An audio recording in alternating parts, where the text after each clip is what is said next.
নজর এড়িয়ে কিছুতেই আমি ওই অভিনব সরকারের মুখোমুখি গিয়ে দাঁড়াতে পারছি না। শয়তানটাকে ধনে পানি শেষ না করা পর্যন্ত আমার আমার যে শান্তি নেই। আমার খুব জানতে ইচ্ছে করছে আমার মা বাবা বোনকে শুধু কি অভিনব সরকারি একাই খুন করেছে, এর সাথে অন্য কেউ যুক্ত আছে? আমার সময় মা, যার দুখানি মমতা মাখা হাতের ছোঁয়া আমার সমস্ত ক্লান্তি দূর হয়ে যেত, তাকে কিনা ওই শয়তানটা মৃত্যুর সময় কত কষ্ট দিয়েছে। আমার একমাত্র আদরের ছোট বোন, যাকে আমি ছোট থেকে একটা জল পর্যন্ত মারিনি, সেই বোনটাকে কিনা জ্বলে যাচ্ছে। প্রতিশোধের জ্বালায় আমার বুকটা।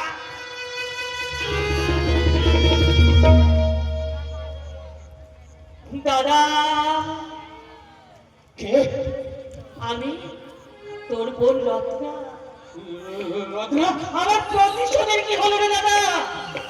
প্রতিশোধের পিপাসায় আমার বুকটা যে দাও দাও করে চলছে।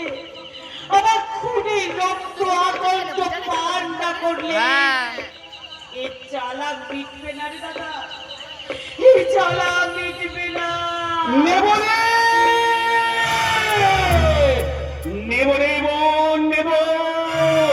তোর উপরে অত্যাচারের বদলা আমি ইঞ্চিতে ইঞ্চিতে বুঝে নেব। আমি তোকে দেখতে পাচ্ছি না, কে নেব? তুই আমাকে রুদ্র,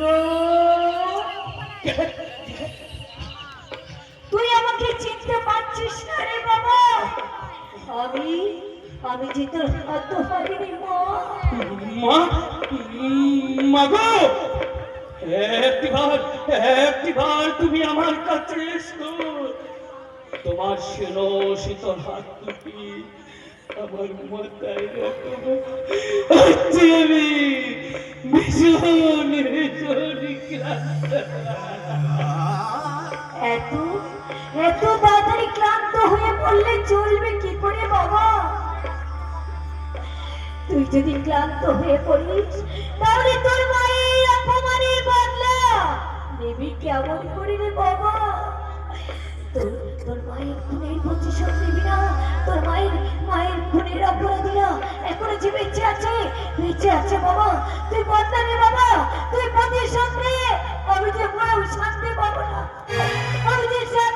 না, তুই প্রতিশোধ নে।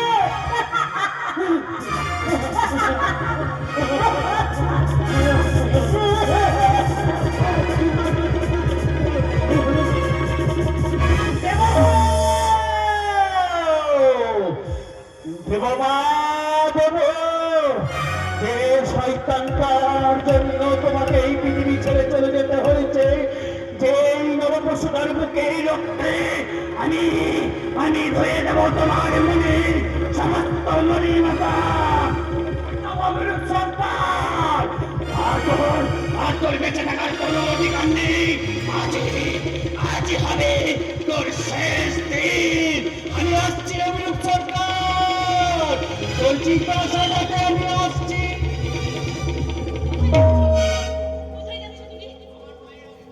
আমার মায়ের অসম্মানের বদলা নিতে, আমার বোনের প্রতিশোধের পিপাসা মেটাতে, আমার বাবার অতীত আত্মাকে শাস্তি দিতে আমি আজই চললাম ওই অভিরূপ সরকারকে খতম করতে। আগুনের উপর ঝাঁপিয়ে পড়ে কখনো আগুনের সঙ্গে মোকাবিলা করা যায় না। বেশি হয় না। কিন্তু প্রতিশোধ না নেওয়া পর্যন্ত আমার মা বাবা বোনের আত্মাদের শান্তি পাবে না। তারা আমার কাছে আসে, আমার চারিদিকে কেঁদে কেঁদে। আমি জানি এটা হচ্ছে তোমার মনের ভুল। জানো তো, যত দিন যাচ্ছে তত তুমি একেবারে হতাশ হতাশ হয়ে পড়ছো, আর এই হতাশা থেকে তোমার মনে এই মানসিক বিভ্রম। অভিরূপ সরকারের রক্ত দোহাতে না মাখা পর্যন্ত আমার এই হতাশা কাটবে না আলপনা। আমি জানি রবীন্দ্রনাথ, কিন্তু একা অভিরূপ সরকারকে খুন করে দিলেই তো সব সমস্যা মিটে যাবে না। আমার মনে হয় এতগুলো খুন করার পেছনে শুধু অভিরূপ সরকার নয়, ওর সঙ্গে আর কে কে আছে সেটা আমাদের খুঁজে বার করতে হবে। এবং সেই সাথে তুমি যে সম্পূর্ণ নির্দোষ তার প্রমাণ জোগাড় করতে হবে। তোমাকে ফাঁসির হাত থেকে বাঁচাতে হবে। মুক্ত হয়ে আমার কি লাভ আলপনা? জীবনে বেঁচে থাকার অবলম্বন গুলোই তো আমার জীবন থেকে আজ হারিয়ে গেছে। হয়তো এই নিঃসঙ্গ পৃথিবীতে আর আমি বেঁচে থাকতে চাই না। আমার জীবনের প্রতিটি প্রতিশোধ নিয়ে আমি আইনের কাছে সারেন্ডার করবো। তারপর আমি ফাঁসির দড়িটা আমি নিজে গলায় পরিয়ে দেবো। না রুদ্র, না, এ কিছুতেই হতে পারে না রুদ্র। এভাবে আমি তোমাকে কিছুতেই শেষ হয়ে যেতে দেবো না, কিছুতেই না। তোমাকে বাঁচতে হবে, কারোর জন্য না হলেও তোমাকে অন্তত আমার জন্য বাঁচতে হবে। তোমার জন্য? হ্যাঁ হ্যাঁ রুদ্র, এই পৃথিবীতে তুমিও যেমন একা, আমিও তেমনি একা। আচ্ছা, আমরা কি দুজন দুজনের এই একাকিত্ব দূর করার জন্য আমরা বেঁচে থাকতে পারি না? তুমি জানো না তুমি কি বলছো? আমি একজন ফাঁসির আসামি, যে কোনো সময় পুলিশ আমাকে ধরে ফেলতে পারে, আর যে কোনো মুহূর্তে আবার যে ফাঁসি তোমার কিচ্ছু হবে না, তোমার কিচ্ছু হবে না। তুমি তো জেনেছো ওই অভিরূপ সরকারের সমস্ত সম্পত্তি আমার বাবা, তাই তো সেই সব সম্পত্তির উত্তরাধিকার হচ্ছে আমি। তাই আমাদের প্রথম কাজ হবে ওই অভিরূপ সরকারের কাছ থেকে সমস্ত সম্পত্তি ছিনিয়ে নেওয়া। তারপর তোমাকে ফাঁসির কাঠ থেকে আমাকে বাঁচানো। কিন্তু আলপনা, আর কোনো কিন্তু না। জীবনে প্রতিশোধ নিতে গেলে আগে বেঁচে থাকার প্রয়োজন, আর বেঁচে থাকার প্রয়োজন হচ্ছে একটা অবলম্বন। আচ্ছা, আমরা কি পারি না দুজন দুজনের অবলম্বন হয়ে বেঁচে থাকতে? বলো না, আমরা কি পারি না? আলপনা, আজকের এই দিন শুধু এই দুজন, আর কারো দিনে তো নয়। আজকের দিনে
ধরে নিয়ে এসেছি। তোমার মুখ থেকে সকলের ভূত ভবিষ্যতের কথা বলে দিতে পারে। এবারে একটা অচেনা অজানা লোকে বাড়ির ভিতরে কি ঢুকে দেওয়া ঠিক হচ্ছে? অচেনা অজানা কি বলছিস রে বেটি? আমাকে তুই এই দরওয়াজে সবাই চিনে, আর তোরা নয়া এসেছিস বলে তাই চিন্তা করছিস না। আমি কিন্তু চিনি ফকির বাবা, আর সেই জন্যই তো আজ তোমাকে এই ধরে নিয়ে এসেছি। এবার দেখে বলো তো পীর বাবা, আমার এই গুরু তার বউকে নিয়ে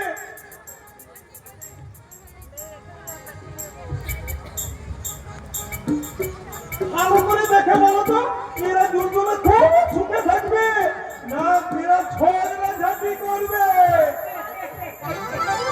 জরুর বলবে আল্লাহর মেরে দেবে, আমি ওদের ভূত ভবিষ্যৎ পাঠিয়ে দেবে।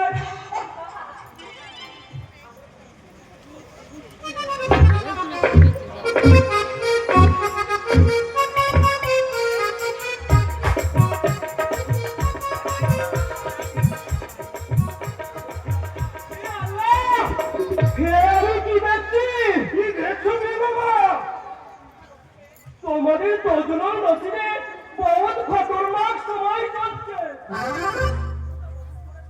তো বহুত পরে পরে দেখি সির্ফ নসিবের ফেরে ফকির হয়ে গেছি। বাবা, और बेटा, তোর নসিব তো আর भी খারাপ।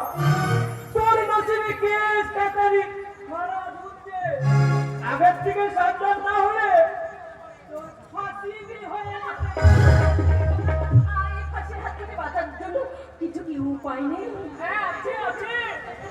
এই শনিবার দেখে আমি এই ঘরে পীর বাবার পুজো করবো। আর পীর বাবা খুশ হলে তোদের সব ভাড়া কেটে যাবে। শনিবার, তাহলে তুমি আজ আমার গুরুর ভাড়াটা কাটিয়ে দাও। না, এখন হবে না। রাত 12টার পর পুজো করলে পীর বাবা জেগে উঠবে আর তারপর সব ভাড়া তোদের কাটিয়ে দেবে। আর তোরা তৈরি থাকিস বেটা, আমি কাল আসবো, তুই আর থাকিস। খোলা হবে। পীর বাবা, দয়া করে যখন এখানে এসেছো তোমার পায়ের ধুলোটা তো এখানে দিয়ে যাও। হাত দাঁড়ি ফাড়ি করে দেবে। নকল পীর বাবা, হ্যাঁ, ও শালা অভিরূপ সরকারের পোষা গন্ডা রকি। ও আমার খোঁজ নেওয়ার জন্য হাটখোলা থেকে বনের পুকুর পর্যন্ত আমার পিছু নিয়েছে।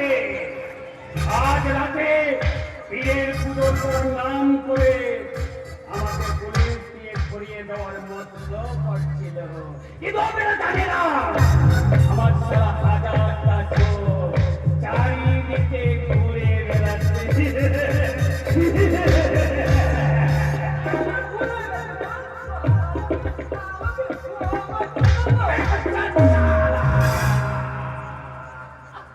রুদ্রের অভিধানে ক্ষমা বলে কোনো শব্দ নেই। সেদিন আমার মা বাবা বোনের উপর যা অত্যাচার করেছিল, তুই কত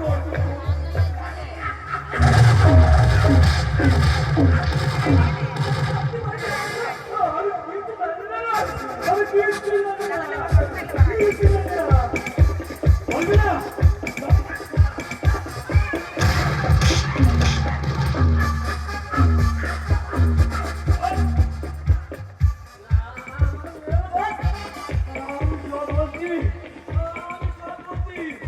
সেদিন অভিযোগ সরকার আর তোমার মার বোনকে গুলি করে মেরেছিল,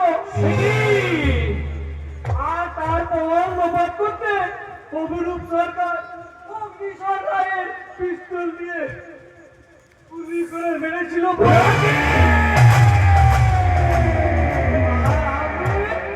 তোমার বাবাকে রড দিয়ে পিটিয়ে মেরেছিলাম। না,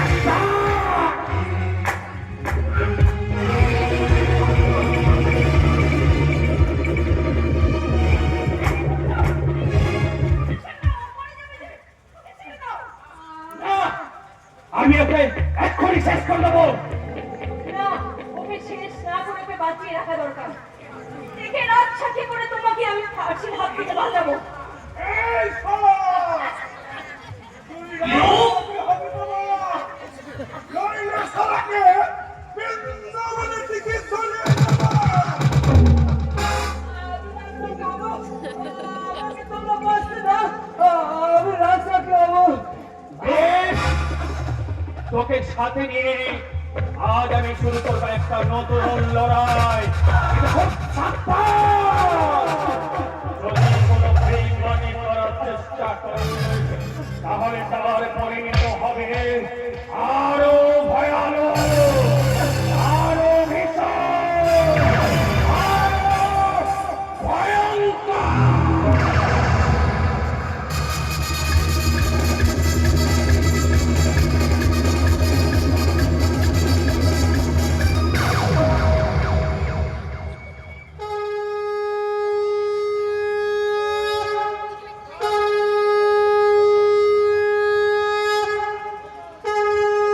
সুন্দর ভুবনে তুমি ভগবান,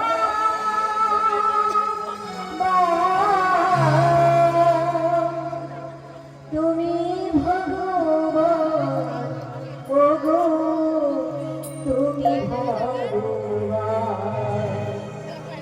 সুন্দর ভুবনে তুমি ভগবান,